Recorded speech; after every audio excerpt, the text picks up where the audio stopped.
आज तक रेडियो सुनता है सारा जहां। मौत से ठन गई। जूझने का मेरा कोई इरादा न था, जूझने का मेरा कोई इरादा न था, मोड़ पर मिलेंगे इसका वादा न था। रास्ता रोककर खड़ी हो गई, यूं लगा जिंदगी से बड़ी हो गई। मौत की उम्र क्या दो पल भी नहीं, जिंदगी सिलसिला आज कल की नहीं। मैं जी भर जिया, मैं मन से मरूं, मैं जी भर जिया, मैं मन से मरूं, लौट कर आऊंगा कूच से क्यों डरूं। मेरी आवाज ही पहचान है। बताने की जरूरत नहीं कि जो आवाज आपने सुनी वो पूर्व प्रधानमंत्री अटल बिहारी वाजपेयी की थी। होता था, अब नहीं होता है, पर होता था एक जमाने में जब हमारे देश की संसद में बहुत सारे मुद्दों पर सर्वसम्मति बनती थी। लीडरशिप हो या अपोजिशन हो, सब लोग जनता के मुद्दों पर साथ आते दिखते थे। कभी कभी ऐसा होता था, दुर्लभ दृश्य था पर होता था। और ये भी होता था कि दूसरे पक्ष के नेता की तारीफ करने में वैसी हिचक नहीं हुआ करती थी जैसी आज है। और जो नेता ऐसे हुए जिन्होंने दूसरे खेमों से भी अक्सर तारीफ पाई, उनमें पहले तो प्रधानमंत्री जवाहरलाल नेहरू हैं, पहले प्रधानमंत्री देश के। उनमें इंदिरा गांधी हैं, कई पार्टियों के और भी नेता हैं। और उनमें एक और नेता जिनका नाम पूरी खसक से और बिना किसी हिचक के लिया जाता है, वो है देश के पहले भाजपाई प्रधानमंत्री अटल बिहारी वाजपेयी का। आज अटल बिहारी वाजपेयी की बात करेंगे, उनके किस्से सुनेंगे, हाजिर जवाबी के किस्से सुनेंगे। क्यों कहा गया कि he was the right man in the wrong party, और उनका करिश्मा क्या था, उनकी ताकत क्या थी, क्या वो उस तरह के पैशनेट पॉलिटिशियन नहीं थे जैसे नरेंद्र मोदी हैं, और क्या अटल बिहारी वाजपेयी वाकई नरम हिंदुत्व विचार के आदमी थे। और ये भी पूछेंगे, ये थोड़ा सा और बारीक सवाल है कि क्या उनके करिश्मे के आगे, उनके बोलने के हुनर के आगे, या जिसे भाषा कौशल कहते हैं उसके आगे, उनकी पॉलिटिकल कमजोरियां जो भी थोड़ी बहुत थी वो छिप गई। इन सभी पक्षों पर अटल बिहारी वाजपेयी से जुड़े आज कोशिश करेंगे कि बात करें पॉडकास्ट में। और इसके लिए एकदम मुफीद गेस्ट आज हमारे साथ हैं, सीनियर जर्नलिस्ट विजय त्रिवेदी। वेलकम सर, कैसे हैं आप? जी बहुत शुक्रिया, बहुत अच्छे हैं। अभी कोरोना काल में चल रहे हैं तो सब बातें सुन रहे हैं, देख रहे हैं, लेकिन बेहद अच्छे हैं। पूर्व प्रधानमंत्री वाजपेयी जी को आज याद कर रहे थे। 25 दिसंबर है, उनकी जयंती है, और वो ऐसे लोगों में से हैं जिनका जिक्र आपने किया कि उनको सुनने के लिए हर कोई जो है उत्सुक रहता था, चाहता था। यदि आपको याद हो कि संसद में जब उनकी श्रद्धांजलि दी जा रही थी तो गुलाम नबी आजाद जो कांग्रेस के नेता हैं और राज्यसभा में विपक्ष के नेता हैं, तो उन्होंने भी इस बात का जिक्र करते हुए कहा कि जब वो युवा थे तो अक्सर जब कांग्रेस में भी थे उस वक्त, तो वो अटल बिहारी वाजपेयी की सभा सुनने के लिए जाया करते थे। और उनसे बेहतरीन सभाएं या उनसे बेहतरीन जो भाषण है उन्होंने कभी नहीं सुने। इस बात का जिक्र उन्होंने कांग्रेस के नेता, राज्यसभा में विपक्ष के नेता गुलाम नबी आजाद ने किया था। विजय जी, वो किसका कोट है कि जिन्होंने कहा था कि अंग्रेजी में तो सबसे अच्छा ये बोलते हैं, पर हिंदी में सबसे अच्छा अगर संसद में कोई बोलने वाला हुआ है तो वो अटल बिहारी वाजपेयी।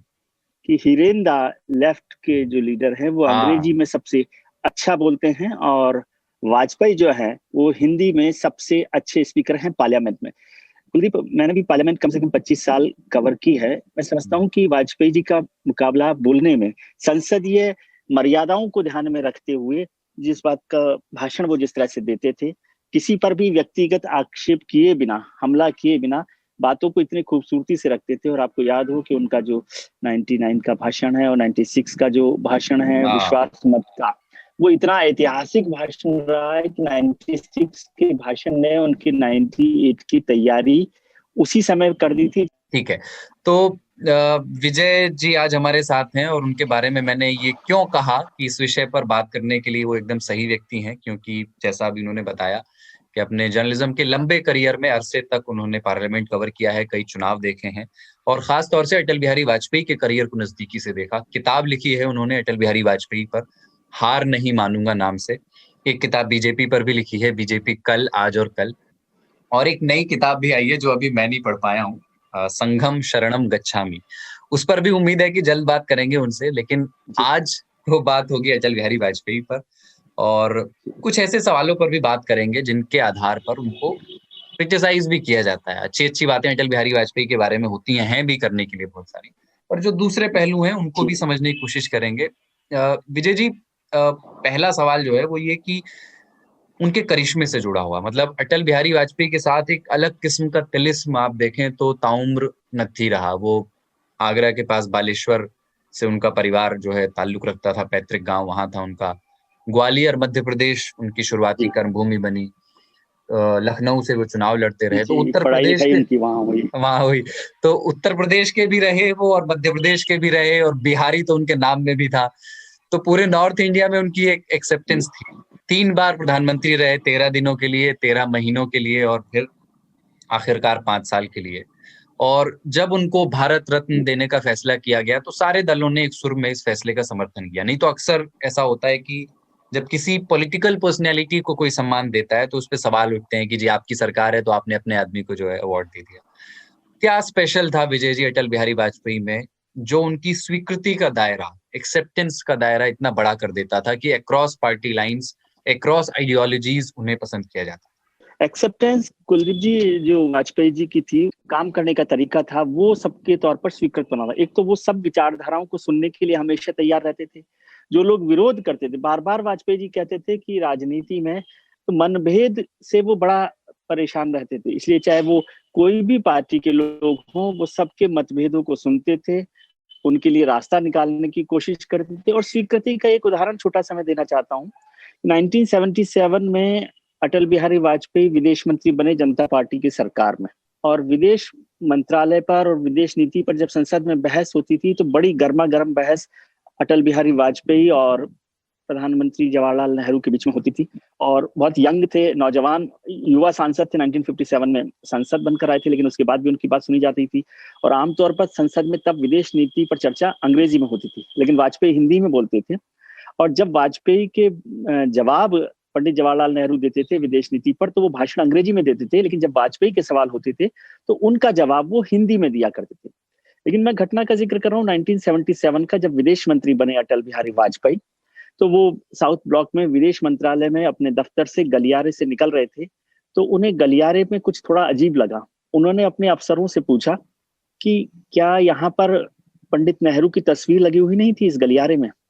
तो अफसर थोड़ा सा हिचकिचाए, क्योंकि सत्ता परिवर्तन हो गया था। नेहरू जी कांग्रेस से थे, वाजपेयी जी जनता पार्टी से थे। तुरंत वह मूर्ति तस्वीर हटाई गई थी।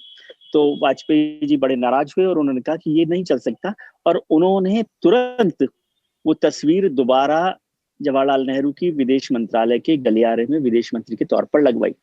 मुझे कोई दूसरा उदाहरण आज तक याद नहीं आता कि किसी मंत्री ने ऐसा किया हो, बल्कि आमतौर पर होता है कि जैसे ही सरकारें बदलती हैं तो तस्वीरें बदल जाते हैं, जी, प्रतीक चिन्ह बदल जाते हैं। तो बिल्कुल। और यहीं से मतलब मैंने तो ये देखा है, ये तक देखा है कि जो कुर्सी के पीछे टॉवल्स लगे रहते हैं ना, तौलिए, उनके रंग भी बदल जाया करते हैं।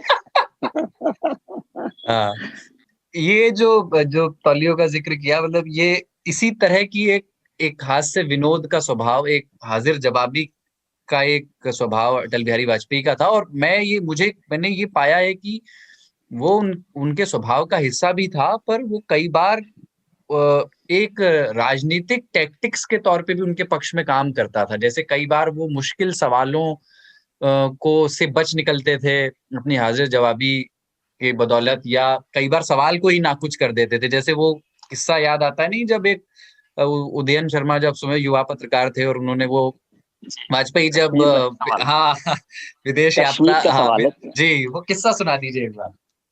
वो भी बहुत महत्वपूर्ण सवाल है, और उस तरह के सवालों से बचना या उनका जवाब देना अपने आप में सीखने लायक चीज है। कि उन्होंने एक महत्वपूर्ण सवाल वाजपेयी जी से निजी सवाल कर लिया विदेश यात्रा से लौटते हुए, और वो सवाल था मिसेस कॉल को लेकर कि मिसेस कॉल प्रधानमंत्री वहां पर उनके साथ रहा करती थी, वाजपेयी जी के साथ पारिवारिक मित्र थी। तो ये सवाल आमतौर पर किसी ने नहीं पूछा पिछले 40 साल में उनसे। हालांकि मैंने अपनी पुस्तक में इसका बड़ा विस्तार से जिक्र किया कि मिसेस कॉल की क्या भूमिका रही, क्या रिश्ते रहे, किस तरह से उनका प्रधानमंत्री निवास में भी जो प्रोटोकॉल बुक होती है उसमें उनका नाम नहीं था, लेकिन फिर भी वो वहां रहती थी और किस तरह से काम करती थी और विदेश यात्राओं के दौरान उनके साथ नहीं जाती थी। तो उदयन शर्मा ने पूछा कि मिसेस कौल की क्या स्थिति है, मिसेस कौल का क्या मामला है? क्या क्या मामला है? हाँ। तो प्रधान वाजपेयी जी वो ने भी उसी एक प्रेस समय मुस्कुरा, कॉन्फ्रेंस में ये सवाल पूछ प्रेस लेता। प्रेस प्रेस कॉन्फ्रेंस में सवाल था, तो हाँ। या तो आदमी नाराज हो जाएगा, हाँ। या तो हिम्मत ही कोई नहीं करेगा। आज कोई हिम्मत कर सकता है इस तरह का कोई निजी सवाल पूछने के लिए? लेकिन वाजपेयी जी ने कहा कि बिल्कुल कश्मीर जैसा है, समझे, मुस्कुराते हुए। और अक्सर मैंने देखा कि वाजपेयी जी बड़े जो मुश्किल सवाल होते थे या कोई पत्रकार उनसे चालाकी करने की कोशिश करता था, तो वो प्रेस कॉन्फ्रेंस में मुस्कुराते हुए जवाब देते थे कि हाँ, आपका ये सुझाव बहुत अच्छा है। हाँ। वो सवाल को सुझाव में बदल कर उस तरह से बात करते थे। लेकिन कई बार गंभीर मसलों को वो बहुत लाइटली लेते थे। एक मैं बड़ा जिक्र बताता हूँ आपको कि हिंदुत्व को लेकर चर्चा हो रही थी, जो बैठक हो रही थी, सर्वदलीय बैठक, प्रधानमंत्री थी इंदिरा गांधी और अटल बिहारी इसका घटना का जिक्र कम लोग करते हैं। तो उसमें पूछा गया कि भाई हिंदुत्व को लेकर आप क्या सोचते हैं? तो वाजपेयी जी ने अपनी पूरी जो भाषण था या जो भी चर्चा थी उसको जिक्र किया कि क्या वो हिंदुत्व के बारे में समझते हैं। तो मिसेस गांधी जो प्राइम मिनिस्टर थी, उन्होंने कहा कि लेकिन गुरु गोलवलकर ने अपनी किताब में तो कुछ इस तरह से लिखा है जिसका मतलब ये नहीं है जो आप कह रहे हैं। तो वाजपेयी जी ने कहा कि गुरु गोलवलकर ने जो लिखा है उसको मैं आपको एक्सप्लेन नहीं कर सकता, आप चाहें तो आप गुरुजी को यहाँ बुलवा लीजिए सभा में। तो उनका गुरुजी को बुलवाने का कोई मतलब नहीं, उनकी बात का ये समझ ही नहीं है, ये नहीं समझ में आ सकती। तो वाजपेयी ने कहा यदि आप गुरुजी को नहीं समझ सकते तो फिर उनको बुलवाने का भी कोई मतलब नहीं है और इस पूरी चर्चा का भी कोई मायने नहीं है। तो वो उनसे बिना अलग हुए, उस रास्ते से अलग हुए भी उस बात को आसानी से ले गए और इंदिरा गांधी के पास कोई जवाब नहीं था। हो सकता है कि वाजपेयी उससे पूरी तरह से सहमत नहीं हो गुरुजी की बात से, या सहमत थे, लेकिन उन्होंने बहुत बारीकी से उस बात से आगे निकल गए। मतलब वो उनको फंसा पाना इतना आसान नहीं था। वो बहुत मुश्किल काम, बहुत मुश्किल काम था। वो एक और नहीं है कि एक बार वो पत्रकार रजत शर्मा ने अपनी शो में उनसे पूछा था कि सुनने में आता है बीजेपी में दो दल हैं, एक नरम दल है, एक गरम दल है, एक वाजपेयी का दल है, एक आडवाणी का दल है। तो उन्होंने बोला कि मैं किसी दलदल में नहीं हूँ और मैं औरों के दलदल में अपना कमल खिलाता हूँ। तो वो कमल खिलाता हूँ। हाँ, बात ही भाषा के चमत्कार पे आकर के। भाषा के चमत्कार। एक इंटरेस्टिंग किस्सा है 77 का ही, जब वो विदेश मंत्री थे, विदेश में थे और चौधरी चरण सिंह के दबाव में मोरारजी देसाई सरकार ने इंदिरा गांधी को गिरफ्तार कर लिया। अब वाजपेयी, हालांकि जब उनसे बात हुई थी सरकार के लेवल पर, तो वो इसके पक्ष में नहीं थे कि इंदिरा गांधी को गिरफ्तार किया जाए, लेकिन वो विदेश यात्रा में थे और वहीं कुछ पत्रकारों ने उनसे पूछ लिया कि ये इंदिरा गांधी को गिरफ्तार कर लिया गया है, आपका क्या कहना है? तो उन्होंने कहा कि कानून अपना काम करेगा, मतलब बिना किसी विवाद के। कुछ देर बाद, एक दिन बाद उनकी रिहाई हो गई इंदिरा गांधी की। तो फिर पत्रकारों ने पूछा कि अब इंदिरा गांधी की रिहाई हो गई है तो आपका क्या कहना है? तो उन्होंने कहा, मैंने कहा ना कि कानून ने अपना काम किया है।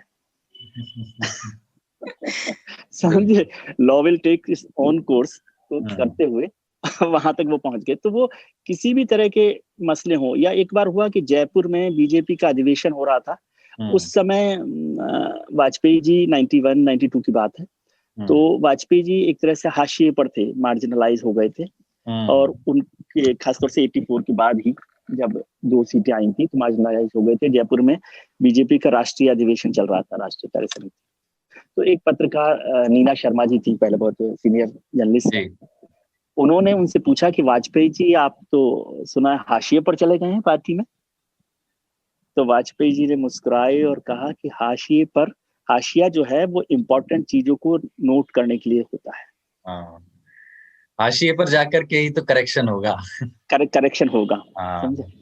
तो ये है। वो इतने कंट्रोवर्सी या ऐसे जो सवाल होते हैं जो सीधे आपको हिट करते हो, उनका जवाब भी वो आसानी से देते थे। तो एक नेता में अगर ये हाजिर जवाबी का गुण हो, अच्छी भाषा हो, बोलने का कौशल हो, तो वो मुग्ध तो करता ही है। वो तो एक चुटकुला सा ही हो गया। उन्हीं का किस्सा है कि एक पार्टी का, आपने शायद किताब में जिक्र किया भी है इसका, कि एक महिला पत्रकार उनके कुंवारे रहने के रहस्य को लेकर उत्सुक थी, तो उन्होंने, वो बार बार उधर ही मोड़ रही थी बातचीत को, तो उन्होंने पूछ लिया कि वाजपेयी जी आप कुंवारे क्यों हैं अब तक?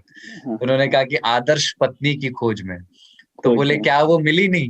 बोला मिली तो थी, लेकिन उसे भी आदर्श पति की आदर्श तलाश पति थी। की तलाश थी। और एक बार तो उन्होंने इसी से जुड़ी हुई बात की थी कि भाई अपने सभा में ही एक जिक्र में उन्होंने कहा था कि बहुत से लोग कहते हैं कि आप कुंवारे हैं, ब्रह्मचारी हैं, तो वाजपेयी जी ने बहुत ही स्माइल करते हुए कहा कि मैं कुंवारा हूँ, ब्रह्मचारी नहीं। हाँ। तो ये किस्से हैं बहुत सारे, और लेकिन करने एक लगेंगे चीज और बीसियों जोड़ दूं कि जी। इतना इतना विनम्रता के बाद भी वो कहीं कमजोर नहीं पड़ते थे। एक चीज याद होगी कि बीजेपी के एक वरिष्ठ नेता जो अब बड़े संवैधानिक पद पर हैं, उन्होंने कहा था कि वो वाजपेयी जी और अडवाणी को लेकर के अडवाणी लो पुरुष, तो वो हिट किया था। वाजपेयी जी नाराज हुए थे इस बात से कि भाई इस तरह से वाजपेयी जी को डिमीन किया जा रहा है। तो वाजपेयी जी ने तब कहा अपने एक प्रोग्राम में, मैं उस प्रोग्राम में मौजूद था, उनका शायद यही जन्मदिन का कार्यक्रम हो रहा था उनके निवास पर, तो उसमें उन्होंने भाषण में कहा कि वाजपेयी न टायर्ड है न रिटायर्ड रिटायर्ड है ना। और वो जो नेता थे वो नंगे पैर, मुझे याद आता है कि दौड़ते हुए वहां तक पहुंचे थे वाजपेयी जी तक। तो ये नहीं है कि वो हास्य विनोद के बाद कोई कमजोर पड़ते हों, ऐसा नहीं होता था। बातों को मानते थे, लेकिन दूसरों की बात को सुनने की जो उनकी ताकत थी ना, वो उन्हें मोर एक्सेप्टेबल बनाती थी। विजय जी, मतलब कई लोगों की अपनी अपनी सूची है, लेकिन आजादी के बाद से भारतीय संसद के जो टॉप 5 भाषण हैं, उनमें से एक भाषण, मतलब ऑफ कोर्स वो उसमें नेहरू का भी है और अलग अलग लोगों के भाषण, लेकिन उसमें एक भाषण हमेशा अटल बिहारी वाजपेयी का भी ज्यादातर सूचियों में मिलता है, अलग अलग विचार के लोगों की सूचियों में भी मिलता है। वो भाषण, उसी भाषण का जिक्र हो रही है जो 96 के बाद उन्होंने इस्तीफा देते हुए जिस अंदाज में। आपको उस भाषण भाषण की खूबियां क्या लगती, क्यों उस भाषण की शक्ति दरअसल क्या थी आपकी नजर में?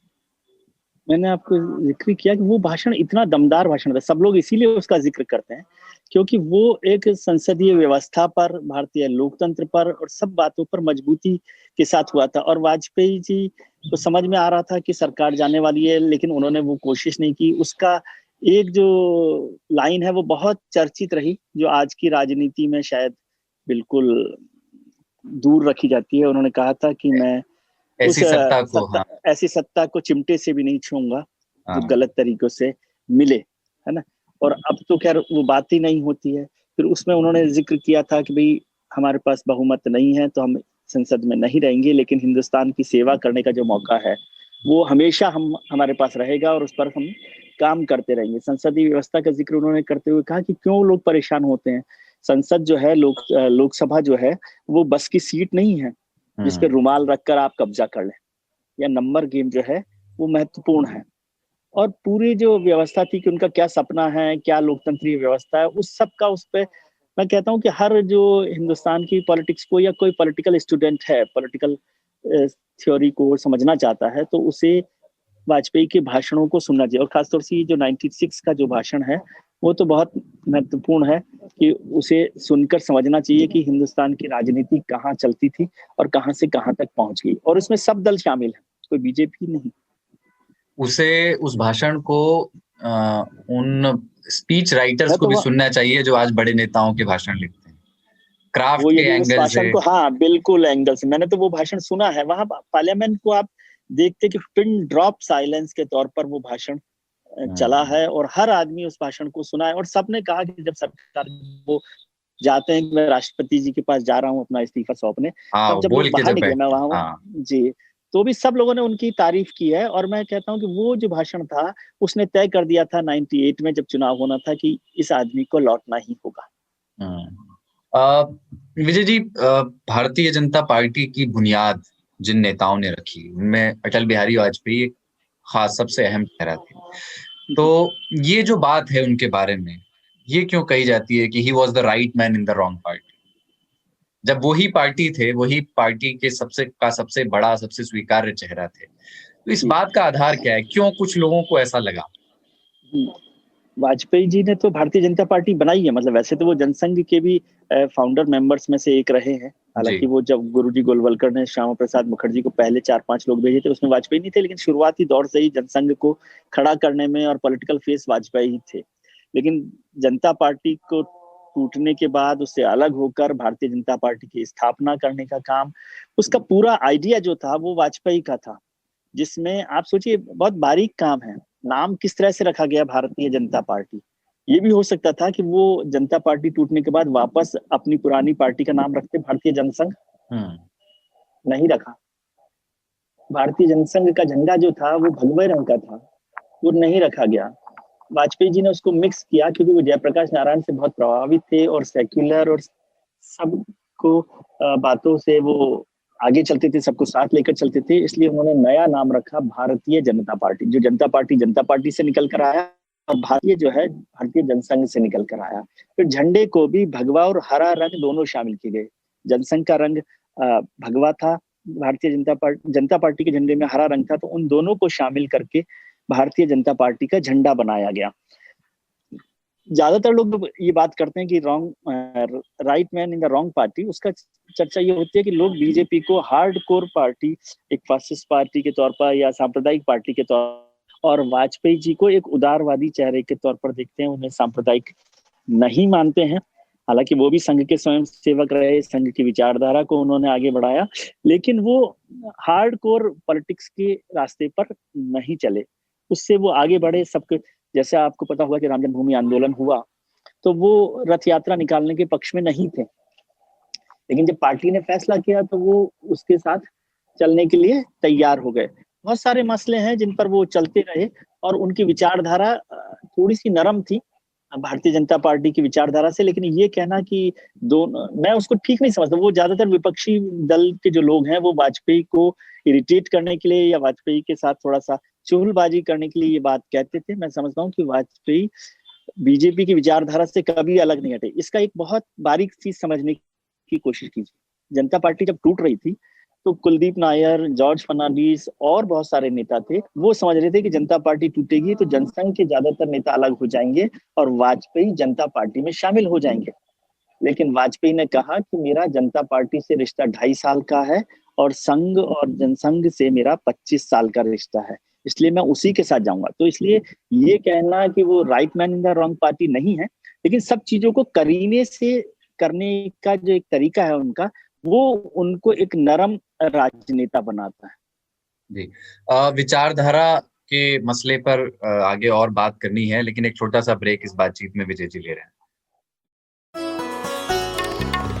आप सुन रहे हैं आज तक रेडियो। सुबह सुबह ऐसा लगता है कि सबकी गाड़ी छूट रही है, लेकिन न्यूज भी तो मिस हो रही है। स्कूल, कॉलेज या ऑफिस की पूरी तैयारी तो हो जाती है, मगर देश दुनिया की अपडेट्स ले पाते हैं क्या? तो आपकी प्रॉब्लम का स्मार्ट सॉल्यूशन ये है कि अपनी सुबह की शुरुआत आप आज तक रेडियो के साथ कीजिए। कल क्या हुआ और आज क्या हो सकता है, सटीक एनालिसिस, पहले बड़ी खबरें और फिर अखबारों के चुनिंदा मोती। ये है सुबह का खबरनामा, आज का दिन, मेरे यानी नितिन ठाकुर के साथ। वेलकम बैक पॉडकास्ट में आज विजय त्रिवेदी जी से बात कर रहे हैं अटल बिहारी वाजपेयी पर, उनके किस्सों पर, उनकी पर्सनैलिटी को, उनके पॉलिटिक्स को समझने की कोशिश कर रहे हैं। विजय जी, विचारधारा का जिक्र छिड़ा इससे पहले, वो जब बीजेपी थी 80 वाली, उसमें एक विचार था गांधीयन सोशलिज्म, उसको लेकर के वो साथ में चली थी। खुद अटल बिहारी वाजपेयी इस विचार की बात किया करते थे। लेकिन फिर राम मंदिर आंदोलन, बीजेपी जब से उसमें सक्रिय हुई तो वो हिंदुत्व की ओर वो रुझान होता चला गया, झुकती चली गई, और वाजपेयी कुछ भी चाहते रहे हों, इस झुकाव को वो हस्तक्षेप करके रोक नहीं पाए। मतलब ये बात सही है, आपने अपनी किताब में भी जिक्र किया है कि वो नहीं चाहते थे कि रथ यात्रा निकाली जाए और वो झंडी दिखाने वाला पूरा प्रकरण। लेकिन क्या और भी ऐसी कई मिसालें दिखती हैं, मिलती हैं, कुछ ऐसा उनके कोई और भी ऐसा किस्सा है जो ये बताता हो कि उस मंदिर आंदोलन की प्रकृति से, उसको जिस तरह से चलाया जा रहा था उस समय, उससे अटल बिहारी वाजपेयी असहमत थे, उन्हें वाकई समस्याएं थी?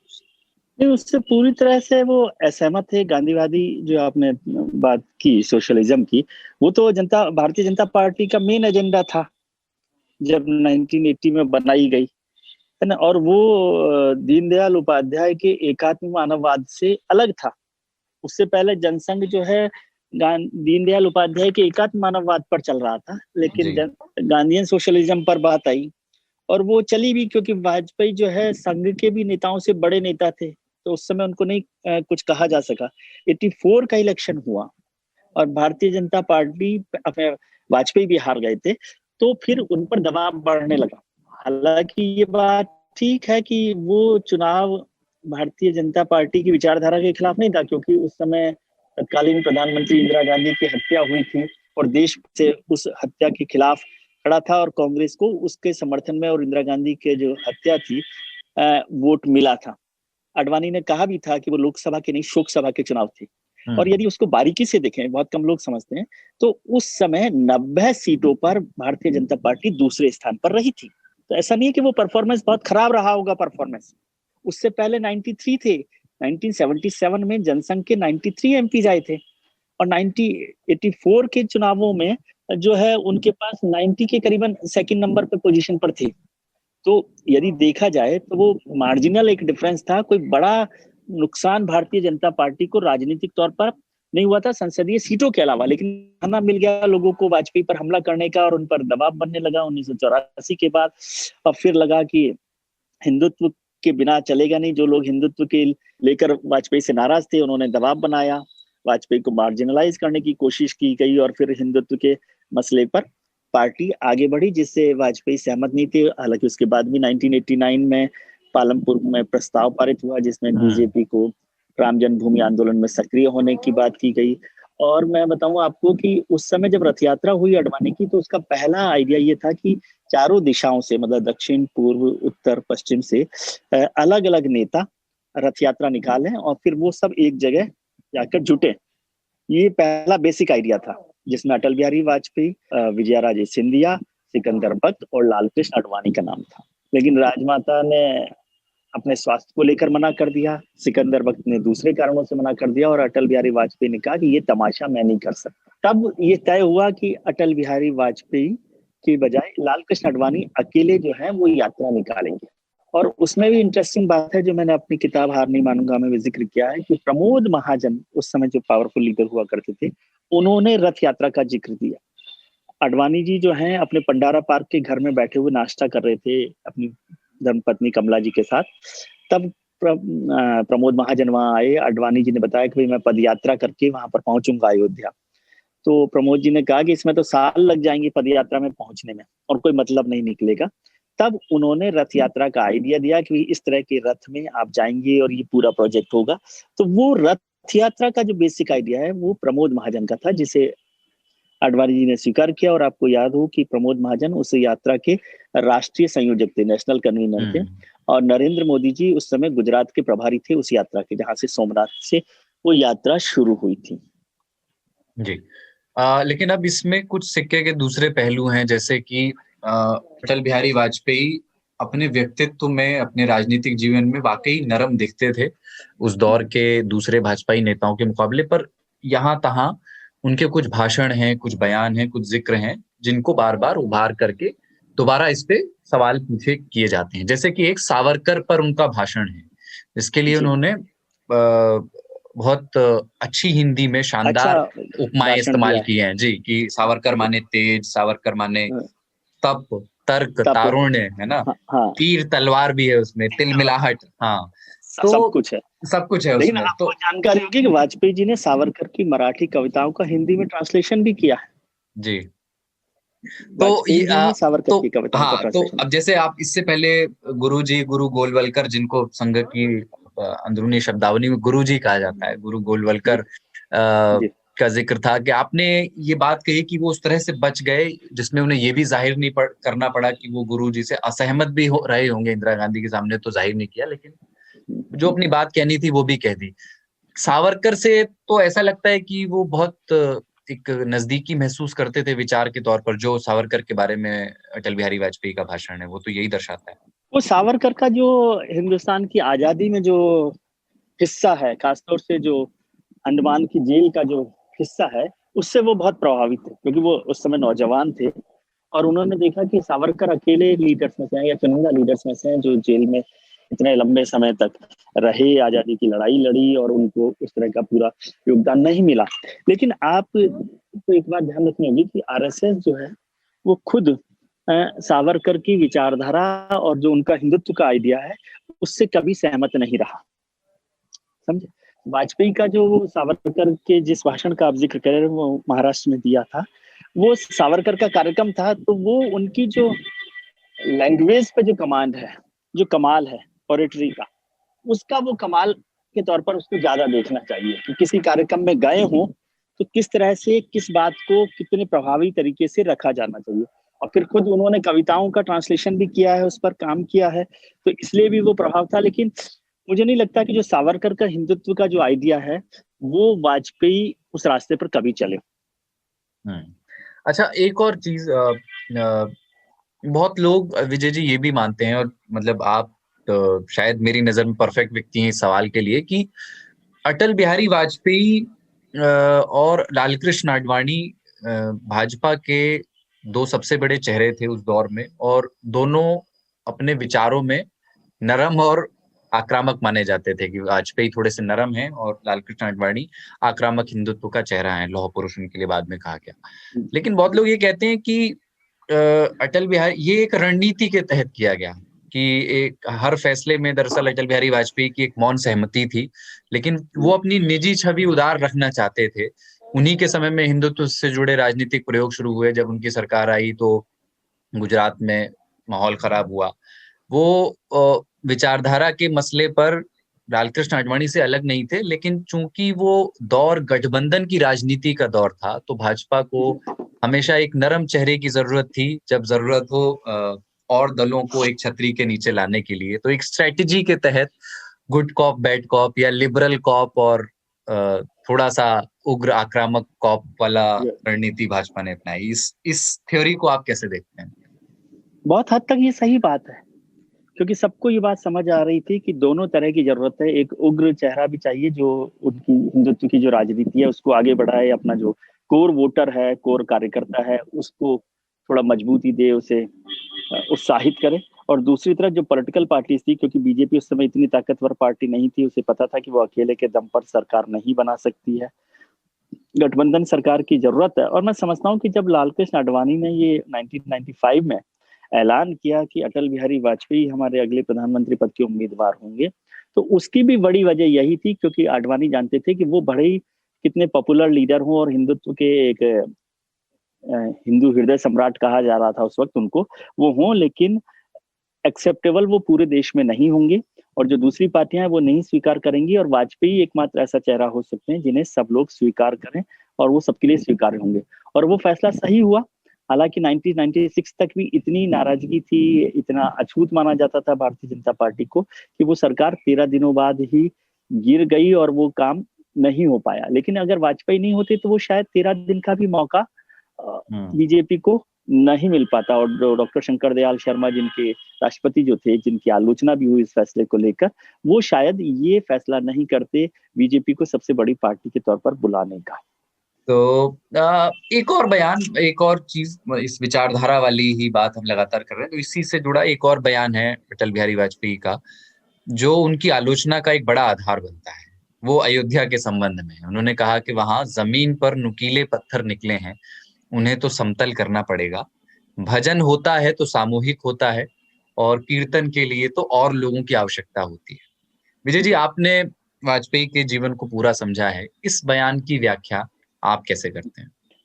1992 की बात है, 5 दिसंबर 1992 का ये भाषण है लखनऊ का। मैंने अपनी जो किताब है हार नहीं मानूंगा, उसका राम मंदिर आंदोलन का जो चैप्टर है वो इसी भाषण के साथ शुरू किया है। लेकिन इस भाषण को देने के बाद, क्योंकि सुप्रीम कोर्ट का ये फैसला आया था कि वहां पर कार सेवा की जा सकती है, तो उस कार सेवा के पर जो फैसला था सुप्रीम कोर्ट का, उसको वो अपने कार सेवकों की बैठक में, या बीजेपी का जो वर्कर था उसकी बैठक में उसको समझाने की कोशिश कर रहे थे। तो वो उस तरह से उस भाषण को लिया जाना चाहिए, क्योंकि उसके बाद वो तुरंत शाम को लखनऊ से दिल्ली आ गए थे। जब 6 दिसंबर को कार सेवा होने वाली थी, तो वो यदि जो भाषण उन्होंने दिया है उसको ज्यों की त्यों माना जाए, तो फिर वाजपेयी को 6 दिसंबर को वहीं होना चाहिए था ना, अयोध्या में। लेकिन वो वहां नहीं थे, और वो 6 दिसंबर को सवेरे लखनऊ में अपने घर में थे और वहीं दिल्ली में अपने घर में थे, और वो वहीं पर जब उन्हें जानकारी मिली तो वो उन्होंने अपनी नाराजगी भी जाहिर की। शिव कुमार जी उनके पीएस हुआ करते थे, सेक्रेटरी होते थे। उन्होंने मुझे बताया कि वो इस बात को लेकर नाराज भी हुए, दुखी भी हुए कि इस तरह का काम नहीं होना चाहिए था। तो भाषण को यदि उनके एक्शन पे देखा जाए तो मैं समझता हूँ वो जो भाषण था वो तो लगेगा कि आडवाणी से भी बड़ा भाषण दिया उन्होंने, टफ भाषण किया। हाँ नहीं, जिस मतलब तरह का नुकीले भाषण, पत्थर हाँ को हाँ, समतल मुझे करने का याद है वो मतलब क्या है समतल जी। करने के। और उन्होंने कहा कि वो जो है भजन जो है अकेले तो हो नहीं नहीं सकता, हो सकता, हाँ। लोग जुटेंगे, और फिर भजन के लिए खड़े होके तो नहीं किया जा सकता, उसके लिए बैठना पड़ेगा, बैठा जी नुकीले पत्थरों पे नहीं जा सकता तो उसको समतल करना पड़ेगा। ये सब उन्होंने जिक्र किया है। लेकिन यदि वो उससे सहमत होते उसी तरह से तो वो वहां नहीं रहते ना, वहां रहते अयोध्या में, दिल्ली नहीं आते। अ, अगला जो अपनी इस बातचीत का बिंदु है वो थोड़ा सा उनकी पर्सनैलिटी से जुड़ा हुआ है विजय जी। वो ये कि इसमें शक नहीं है, अटल बिहारी वाजपेयी स्टेट्समैन थे, कुशल राजनेता थे, प्रधानमंत्री रहे। विपक्ष के नेता के तौर पर मुझे वो अधिक प्रभावशाली लगे उनके राजनीतिक करियर में। लेकिन एक बात कई बार लगी, जितना जीवन हमने उनका अपनी आंखों से देखा और उससे पहले का जो किताबों में पढ़ा, उससे मन में एक सवाल आता है कि क्या वो एक पैशनेट पॉलिटिशियन थे या नहीं। मतलब राजनीति उनका प्रिय विषय रहा भी हो सकता है, लेकिन उन्हें बीच में छुट्टियां चाहिए होती थी। देखिए वो किस्सा फिर से याद आ गया कि वो चुनाव में हार मिलने के बाद मनाली चले जाते थे छुट्टी मनाने, और वहां मनाली चले जाते हैं। स्कूली जी छात्राओं से खुद को मामा कहलवाना पसंद करते थे। तो एक स्कूल में एक बार उन्होंने 500 या 1000 रुपए दिए और कहा कि मामा के पास ज्यादा पैसा नहीं है, और हाल ही में मामा की नौकरी भी चली गई। तो एक चुनाव में बिल्कुल। हार के बाद ऐसा विनोद करना, एक एक गैर राजनीतिक माहौल में चले जाना, वो उस कट थ्रोट कंपटीशन वाले पॉलिटिशियन नहीं लगे जिसे हर हाल में जीतना ही था, है ना। जो बड़े राजनीतिक लक्ष्य लेकर के आज के दौर में जैसे नरेंद्र मोदी या अमित शाह के बारे में जो बात की जाती है कि हर हाल में जीतना है, हर हाल में कांग्रेस मुक्त करना है, हर नहीं, हाल वो में बिल्कुल बीजेपी। ठीक बात है कि वो हर हाल में जीतना, हर हाल में उस तरह की लड़ाई वाले नहीं थे। लेकिन पॉलिटिशियन तो वो 100% थे, क्योंकि 60 साल उन्होंने अपने राजनीतिक जीवन के संसदीय राजनीति में निकाला। हालांकि उन्होंने बार बार कहा कि मैं तो कवि बनना चाहता था, प्रधानमंत्री बनने का तो मैंने सपना भी नहीं देखा था, मैं राजनीति में नहीं आना चाहता था। तो उसको लेकर वो बार बार करते रहे, लेकिन संसदीय राजनीति में वो हमेशा ही सक्रिय रहे। चाहे वो हार का वक्त रहा हो 1953-55 का वक्त रहा हो, 1957 का वक्त रहा हो, जब 3-3 सीटों पर एक साथ चुनाव लड़ा और हार गए बलरामपुर। तो उस सब को लेकर भी बहुत सारी बातें होती हैं। लेकिन उनका जो हास्य विनोद का जो अंदाज था, जीतने को जीतने की तरह से लेना और हार को भी उसी अंदाज से लेना, एक बड़ा कैरेक्टर था। मैं बताता हूँ 1984 में जब चुनाव हार गई भारतीय जनता पार्टी और 2 सीटें आई, जी उसके बाद मुंबई में एक बहुत बड़ी सभा थी, हजारों लोगों की भीड़ वहां पर मौजूद थी, बीजेपी का कार्यकर्ता सब मौजूद थे। लोग ये देखने आए हैं कि हारा हुआ अटल बिहारी वाजपेयी कैसा लगता है। हाँ तो ये जो जिक्र है अपनी हार को भी इतने सार्वजनिक तौर पर स्वीकार करने का जो नहीं करेक्टर है, जो तरीका बिल्कुल। है, वो वाजपेयी के अलावा कहीं नहीं मिलेगा।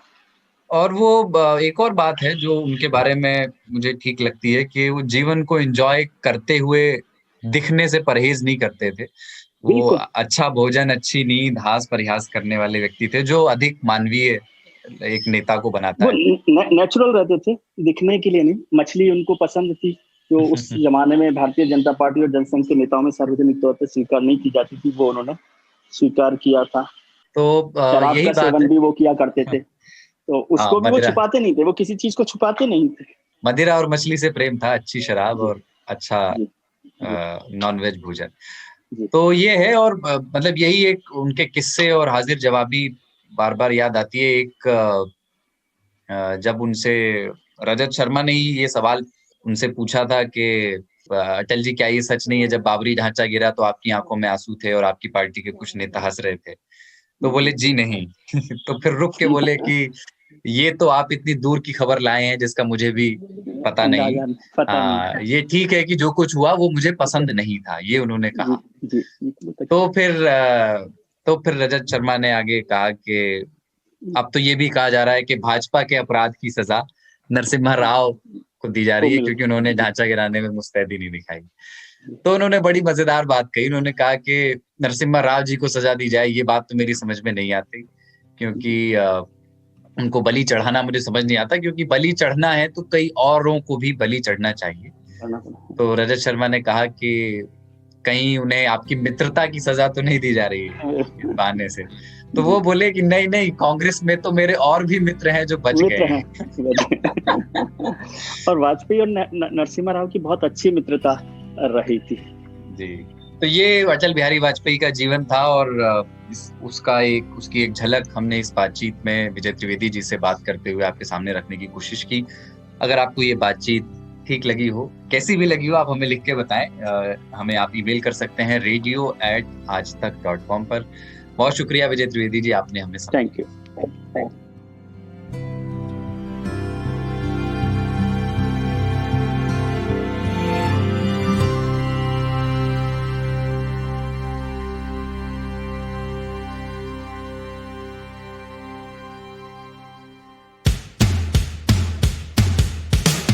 आज तक रेडियो, aajtak.in/radio, ये हमारा पता है।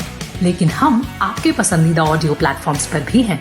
Google podcast, Apple podcast, Spotify, Jio Saavn जैसे ठिकानों पर भी आप हमें सुन सकते हैं। और अगर YouTube आपकी पसंदीदा जगह है तो वहां पर भी हमें सब्सक्राइब कीजिए। आज तक रेडियो, सुनता है सारा जहां।